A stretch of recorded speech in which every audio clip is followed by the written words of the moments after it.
प्रयागराज में संगम तट पर भगदड़ की वजह से हादसा हो गया। इस हादसे में कुछ लोगों के मारे जाने की खबर है,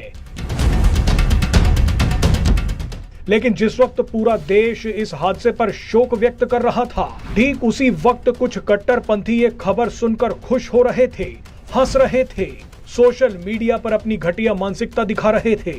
सोशल मीडिया पर कुंभ हादसे की खबरों को पढ़ कई लोग हंसने वाले इमोजी बना रहे थे। यहाँ तक कि ऐसी ऐसी बातें लिख रहे थे जिन्हें बताया तक नहीं जा सकता। कई लोग तो व्यंग कसते हुए ये तक बोल रहे थे कि अच्छा हुआ मुस्लिमों की कुंभ में एंट्री बैन है, नहीं तो सारा दोष उन्हीं पर डाल दिया जाता। लेकिन ऐसे लोगों को सोशल मीडिया पर ही जवाब मिल गया।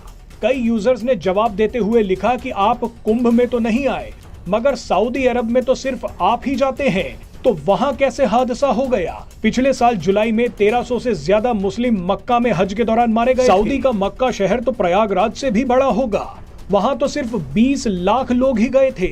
प्रयागराज में तो एक दिन में 10 करोड़ लोग आ गए थे। ऐसे में हादसों को लेकर इस तरह के व्यंग नहीं कसने चाहिए।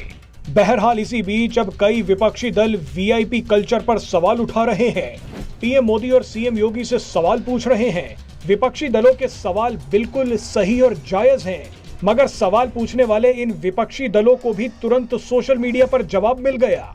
कई लोगों ने विपक्षी दलों को याद दिलाया कि साल 1954 में आजाद भारत का जब पहला कुंभ मेला लगा था, उस दौरान ऐसी त्रासदी हुई थी जिसे कभी नहीं भूला जा सकता। उस कुंभ मेले में भी मौनी अमावस्या के शाही स्नान के दिन भगदड़ मची थी और 800 से ज्यादा लोगों की मौत हो गई। कई लोगों ने कहा कि उस हादसे में पहले प्रधानमंत्री जवाहरलाल नेहरू की वीआईपी मूवमेंट भी एक कारण रही। 2019 में पीएम मोदी ने भी कहा था कि जब पंडित नेहरू प्रधानमंत्री थे तो वो कुंभ मेले में गए थे।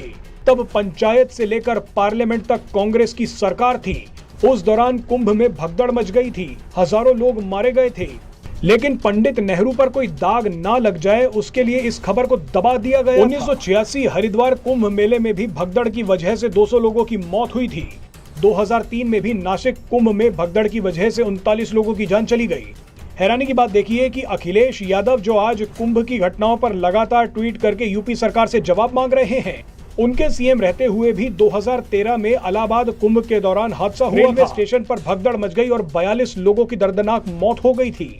ऐसे में सवाल पूछना विपक्षी दलों का हक है। योगी सरकार को जवाब भी देना, मगर ऐसे हादसों पर राजनीति बिल्कुल नहीं होनी चाहिए।